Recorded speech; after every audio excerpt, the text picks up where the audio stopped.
Yes, friends. Is my screen is visible to you, friends? Kada? Visible lo undi kada? Yes, sir. Okay, okay. Sir. So reality lo చూడండి మీరు రోజు yes today's class ఈ రోజు class today class జరిగింది. ఈ class లో మీరు ఏం చేస్తారు, కొన్ని పాయింట్స్ నోట్ చేసుకోండి, bullet points. Okay, so tomorrow class ఈ క్లాస్ లో కొన్ని బుల్లెట్ పాయింట్స్ నోట్ చేసుకోండి. ఇలాగా dash dash dash dash dash up to Saturday వరకు క్లాస్ ఉంటుంది అనుకోండి. సాటర్డే అంటే మీరు చూస్తే మొత్తం అప్ టు సాటర్డే క్లాస్ కూడా నోట్ చేసుకోండి. సో ఇప్పుడు నేనేమంటానంటే ఇదంతా ఒక వీక్ అనుకుంటే మీరు ఎస్ 1 వీక్. సో ఈ వీక్ లో మీ దగ్గర ఎస్ ఫ్రెండ్స్ ఎన్ని పేపర్స్ తయారైపోయినాయి చెప్పండి? 6 పేపర్స్ తయారైపోయినాయి. చూసారా, 6 పేజెస్ తయారైపోయినాయి. 6 పేజెస్ కంటెంట్ అంతా ఎవరి కంటెంట్? అది మీ ఓన్ హ్యాండ్ రైటింగ్ కంటెంట్. అది ఈ కంటెంట్ తోటి 6 పేపర్స్ రెడీ అయిపోయినాయి ఫస్ట్ వీక్ లో. సో ఇదే సేమ్ స్టైల్లో ఎస్ ఫ్రెండ్స్ నెక్స్ట్ వీక్ లో again yes friends next week లో అగైన్ 6 పేపర్స్. సో నేనేమంటానంటే ఈ 6 పేపర్లు సాటర్డే వరకు 6 పేజెస్ తీసుకున్న తర్వాత, అంటే white pages, single white pages, single time రాసుకోవాలి, సింగిల్ సైట్ అయి రాసుకోవాలి. ఈ రాసిన తర్వాత ఈ 6 పేజెస్ ని మీరు ఒక సండే కూర్చోండి. ఎస్ సండే, ఆ సండే కూర్చొని మీరు ఏం చేస్తారంటే స్టడీ చేయండి. అసలు ఏం జరిగింది, వాట్ ఈస్ హ్యాపెనింగ్. ఎస్ ఈ 6 రోజుల్లో ఏం జరిగింది. ఫస్ట్ రోజు సార్ ఏం చెప్పాడు, ఫస్ట్ పేపర్ ఓపెన్ చేయి, ఏం చదివాడో చెప్పు. సెకండ్ పేపర్ ఓపెన్ చేయి, ఏం జరిగిందో చెప్పుకో. మళ్ళీ 3 అట్లా నీకు నువ్వు అనాలిసిస్ చేసుకో సబ్జెక్ట్ ని. ఆ సబ్జెక్ట్ లో ఇదిగో ఈ పాయింట్ నేను రాశాను, ఇది ఎందుకు రాశాను అర్థం కాలేదు అన్నప్పుడు మళ్ళీ సార్ని కన్సల్ట్ అవ్వు. సార్ ఆ రోజు ఆ పాయింట్ చెప్పారు, బట్ నేను ఇప్పుడు రికలెక్ట్ చేసుకోవడానికి ట్రై చేస్తుంటే ఆ పాయింట్ మీద డౌట్ ఉంది సార్, సార్ని కన్సల్ట్ అవ్వాలి ఆ పాయింట్ గురించి. అలాగా నువ్వు 6 రోజులు 6 పేపర్స్ చదివిందంతా సండే రోజు నువ్వు ఈ విధంగా చేస్తే ఆ వీక్ లో నీకు ఎంత సబ్జెక్ట్ నాలెడ్జ్ అంటే 100% ఎక్కింది బాగా. మళ్ళీ నెక్స్ట్ 100%, అట్లా అట్లా అట్లా అట్లా అంటే నీ దగ్గర కనీసం ఒక 100 పేజెస్ ఉంటాయి. కోర్స్ అయిపోయే లోపల ఒక 100 పేజెస్ అనుకోండి. ఈ 100 పేజెస్ నీ దగ్గర ఉన్నాయి, స్టఫ్ ఉంది నీ దగ్గర. బట్ నేను ఇచ్చిన మెటీరియల్ అనేది ఒక సైడ్ ఉంది, మీ 100 పేజెస్ ఒక సైడ్ ఉంది. నేను ఇచ్చిన మెటీరియల్ ఏమో దగ్గరగా అవి ఎన్ని పేజెస్ ఉంటాయో కనీసం ఒక ఎస్ ఫ్రెండ్స్ దాదాపుగా చెప్పాలంటే ఒక 400 పేజెస్, ఒక 200 పేజెస్ ఉంటాయి అనుకోండి. ఎక్కువ ఉంటాయి పేజెస్, గ్రాంధికం లాగా ఉంటాయి, అన్ని రాస్తాను కాబట్టి. ఇప్పుడు నేనేమంటానంటే ఇక్కడ ఇదంతా పెద్ద బండిల్ కట్ ఉంది నేను ఇచ్చింది. ఎస్ ఇక్కడేమో మీరు 100 పేజెస్ మీ ఓన్ హ్యాండ్ రైటింగ్ రాసుకున్నది. అట్ ద సేమ్ టైం వారం చదివిన కంటెంట్ ఇది. ఇప్పుడు ఇంటర్వ్యూ అనేది ఈరోజు 2/5. వాడేమన్నాడు, ఇంటర్వ్యూ అనేది బాబు 3/5/2024 at 10:30 అన్నాడు. ఓకే, ఈరోజు ఎంత 2/5/2024, రేపెంత 3 అంటే 10:30కి నీకు ఇంటర్వ్యూ ఉంది. ఇప్పుడు అర్జెంటుగా నువ్వు గమనిస్తే 10:30కి జరగబోయే ఇంటర్వ్యూస్ కోసం నువ్వు యూట్యూబ్ చూస్తే వర్కౌట్ అవ్వదు, వీడియోలు చూస్తే వర్కౌట్ అవ్వదు, తర్వాత సమాధానం మన ఫ్రెండ్ ఇచ్చిన మెటీరియల్ చదవాలంటే వర్కౌట్ అవ్వదు, సరే నేను ఇచ్చిన మెటీరియల్ చదవాలంటే వర్కౌట్ అవ్వదు. ఎందుకు వర్కౌట్ అవ్వదు? Time is very very less. So ఇప్పుడు నువ్వు ఇవన్నీ మొదలు పెడితే it takes lot of time. అప్పుడు నువ్వేం చేస్తావు, సింపుల్ గా ఇక్కడ నీ దగ్గర ఉన్న 100 పేజెస్ ని బయటికి తీస్తావు. తీసి ఏం చేస్తావు తెలుసా, ఈ 100 పేజెస్ ని చదివి మొదలు పెట్టేసి 10:30 కల్లా కంప్లీట్ చేయగలవు ఈ 100 పేజెస్ ని. ఎందుకు కంప్లీట్ చేయగలవు అంటే ఈ 100 పేజెస్ ని ఎన్నోసార్లు తిరగేసి మడత పెట్టి నలిపేసావు, మొత్తం నీ హ్యాండ్ లోకి వెళ్ళిపోయింది. అంటే 100 పేజెస్ ని సాఫ్ట్ కాపీగా నీ బ్రెయిన్ లోకి ఎక్కిచ్చేసుకున్నావు అంటున్నా నేను. ఎస్ అంటే పేపర్లో రాయమని నేను ఎందుకు చెప్తున్నానంటే, నువ్వు పేపర్లో రాయటం వల్ల ఆ పేపర్లో రాసిన హార్డ్ కంటెంట్ ఏదైతే ఉందో అది సాఫ్ట్ కాపీగా నీ బ్రెయిన్ లోకి కన్వర్ట్ అయింది. Writing the papers in the sense writing the soft copy into your brain. ఎప్పుడైతే సాఫ్ట్ కాపీ నీ బ్రెయిన్ లో ఉందో నువ్వు ఏ ఇంటర్వ్యూస్ కైనా ఈజీగా అటెండ్ అవ్వగలవు. సపోజ్ లెట్స్ సే ఈ ఇంటర్వ్యూలో నువ్వు ఫెయిల్ అయ్యావు, ఓకే నో ప్రాబ్లం. మళ్ళీ నెక్స్ట్ ఇంటర్వ్యూలో ఏం చేస్తావు, మళ్ళీ అదే పేపర్లు చదువుతావు. ఎస్ అదే పేపర్లు, మళ్ళీ నెక్స్ట్ అదే పేపర్లు, మళ్ళీ నెక్స్ట్ అదే పేపర్లు. అలా చేసి ఏమవుతుంది నీకు అంటే నువ్వు బస్సులో ఉన్నా సరే కమాన్ టెల్ మీ అంటావు. ఎందుకు? ఇంటర్వ్యూ చేయగలవు. చాలా మంది ఇవన్నీ ఫాలో అవ్వటంలా వాళ్ళు ఏం చేస్తున్నారు, రెడీమేడ్ అంతా, వాళ్ళదంతా రెడీమేడ్గా ఉంటుంది. ఇప్పుడు దాకా మన దగ్గర ఏమీ ఉండవు, మనం ఏం చదవం. సార్ చెప్పిందంతా ఏదో ప్రాక్టీస్ చేసాం అయోమయంగా, ల్యాబ్ చేసాం అయోమయంగా.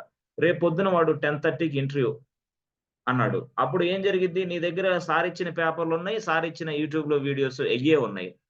మరి వీటన్నిటిని వన్ బై వన్ చదవాలంటే టైం లేదే. టెన్షన్ మొదలైద్దే.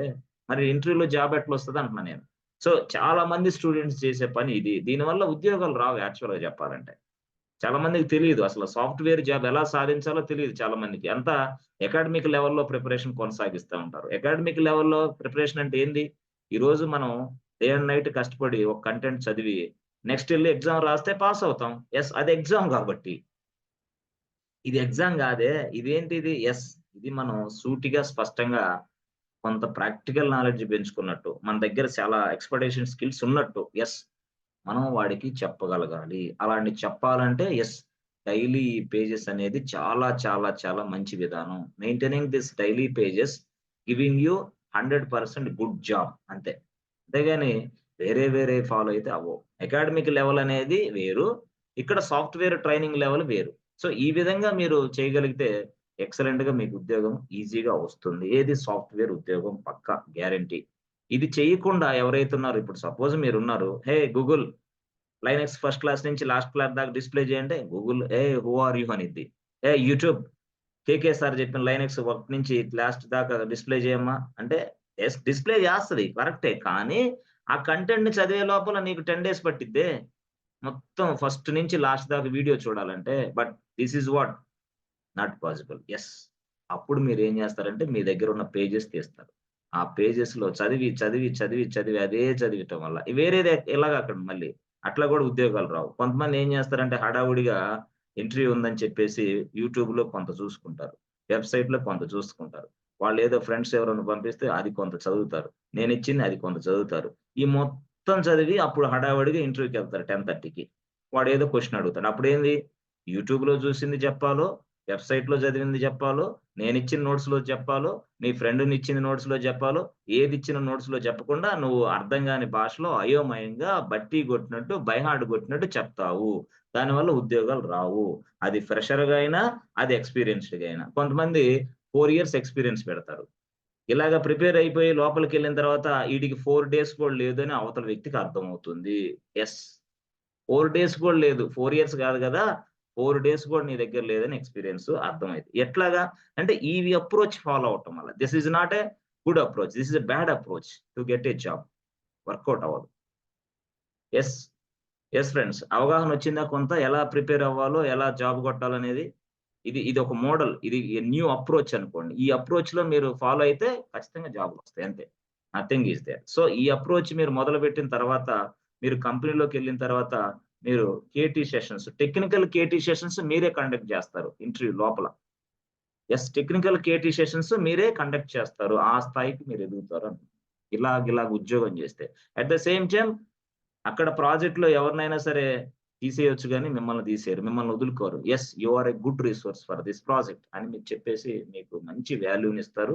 మంచి ప్యాకేజ్ ఉంటది. గుర్తుపెట్టుకోండి ఎప్పుడైనా సరే, ఈ ప్రపంచంలో ఏ ఉద్యోగంలోనైనా సరే నీ సాలరీ ఇదిగో ఈ ఈ ఈ ఈ సంవత్సరంలో 5,00,000 ఉంటది. నెక్స్ట్ సంవత్సరం మహా అయితే 5,500,000 అవ్వచ్చేమో. నెక్స్ట్ సంవత్సరం మహా అయితే 6,00,000 అవ్వచ్చేమో. మహా అయితే. అంటే ఏదన్నా ఫీల్డ్‌లో వర్క్ చేసినప్పుడు. 5,00,000 ప్యాకేజీ ఈ ఇయరు. Next 5.3, next 5.5, next 6,00,000 అవ్వచ్చేమో. ఎక్కడ? వేరే వేరే సెక్టార్‌లో. కానీ ఐటీ సెక్టార్‌లో వేరు. అసలు సాలరీస్ వేరుగా ఉంటాయి. ఐటీ సెక్టార్‌లో సాలరీస్ ఎలాగుంటాయి? అంటే ఈ సంవత్సరం 5,00,000 salary. Okay. Next year you may get 20,00,000 also. Yes. Why? Because you will be having very much good stuff. Yes. ఇక్కడ 5,00,000కే నువ్వు చేసావు. ఇంకా నీకు నాలెడ్జ్ పెరిగింది. స్టఫ్ ఎక్కువైపోయింది. యెస్, ఎక్స్‌పెక్టేషన్ స్కిల్స్ ఎక్కువగా అయిపోయినాయి నీకు. అప్పుడు నీకునేం జేస్తారు? ఎన్ని లక్షల ప్యాకేజ్ ఇచ్చినా నీకు తీసుకుంటారు. That is possible in IT sector. That is possible in cloud and DevOps. Excellent. అందుకని దానికి ఈరోజు డెవాప్స్ అనేది hot cake in the market right now. కాబట్టి క్లౌడ్ అనేది ఫ్యూచర్ ఐటీ స్కిల్. తిరుగులేదు. Cloud and DevOps excellent combination. So, cloud గురించి, DevOps గురించి మీరు నేర్చుకోగలిగితే చాలు. అయితే డెవాప్స్ గురించి మీరు ఎప్పుడైనా నేర్చుకోవడానికి ట్రై చేసినప్పుడు దానికంటే ముందు మీరు లైనక్స్ ఎక్స్‌పర్ట్ అయ్యుండాలి. Yes. If you want to become a DevOps engineer, you must be an expert in Linux. Otherwise తీసుకోరు. అట్లా. ఇంకొకటేందంటే ఇంటర్వ్యూలో మీరు ఎప్పుడైనా సరే ఒకటే ఆన్సర్ చెప్పాలి. యెస్, మిమ్మల్ని ఎందుకు మేము తీసుకోవాలా? వై వి హైర్ యూ అంటాడు వాడు క్వెషన్. అప్పుడు మీరేం చెప్పాలా? నాకు ఎక్స్‌పీరియన్స్ ఉంది. నాకు మంచి నాలెడ్జ్ ఉందని కాదు చెప్పాల్సింది. Yes, I'm expert in this technology. Thoughts why అని చెప్పాలి. ఎక్స్‌పర్ట్ అంటే అవతల వ్యక్తికి ఎక్స్‌పీరియన్స్ ఉంది. ఇవతల వ్యక్తికి నాలెడ్జ్ ఉంది. కానీ ఈ నాలెడ్జ్, ఎక్స్‌పీరియన్స్ అనేది పక్కన పెట్టేసి ఈ వర్డ్ వాడు మొదలుపెట్టి. Yes, I'm expert in this technology. Particular skills అని చెప్పాలి. I'm expert in the particular skill set. Yes, ఈ స్కిల్ సెట్‌లో నాకు ఎక్స్‌పెక్టేషన్ స్కిల్స్ ఉన్నాయి. మంచి నాలెడ్జ్ కాదు. ఎక్స్‌పర్ట్ నేను. నాలెడ్జ్ వేరు, ఎక్స్‌పర్ట్ వేరు. నాలెడ్జ్ అంటే కొంతమంది exposure. I have a good exposure. Yes, I have a good knowledge. Exposure, good knowledge ఇంకొకళ్ళు కొంతమంది ఏం చెప్తారంటే ఇంటర్వ్యూలో లైట్‌గా వచ్చండి. ఏవండీ మీకు ఏడబ్ల్యూఎస్ సర్వీస్‌లో వచ్చా? వచ్చు. ఎలాగా? అంటే లైట్‌గా వచ్చు. ఏవండీ మీకు డెవాప్స్ వచ్చా? వచ్చు డెవాప్స్. ఏమేమి వచ్చు? గిటబ్, జెంకిన్స్, డాకర్, క్యూబర్నెటిస్ వచ్చు. లైట్‌గా వచ్చండి. లైట్ అనేది ఆ పదమే డేంజర్ పదం. ఎక్కడ? ఐటీ ఇండస్ట్రీ‌లో. లైట్ అనే పదం వేరు డేంజర్. అందుకని మీరు ఏం పదం వాడాలా? Expert. I'm expert in this technology. I'm expert in this skill set అని చెప్పడం మొదలుపెడితే యెస్, తప్పకుండా వాళ్ళు మీకు ఉద్యోగాలిస్తారు. అది చాలా డ్రాబ్యాక్ అవుతుంది. ఇప్పుడు ఇటీవల వచ్చే స్టూడెంట్స్‌కి దయచేసి గమనించండి. మనం ఎక్స్‌పెక్టేషన్ స్కిల్స్ అనేది పెంచుకునే ఎళ్ళాలి. ఐటీ ఇండస్ట్రీ‌లో. చెప్పాను గదా! ప్యాకేజ్ గూడా అట్లా ఉంటది. యెస్ ఫ్రెండ్స్, క్లారిటీ ఉందా? యెస్. Yes, sir. గుడ్.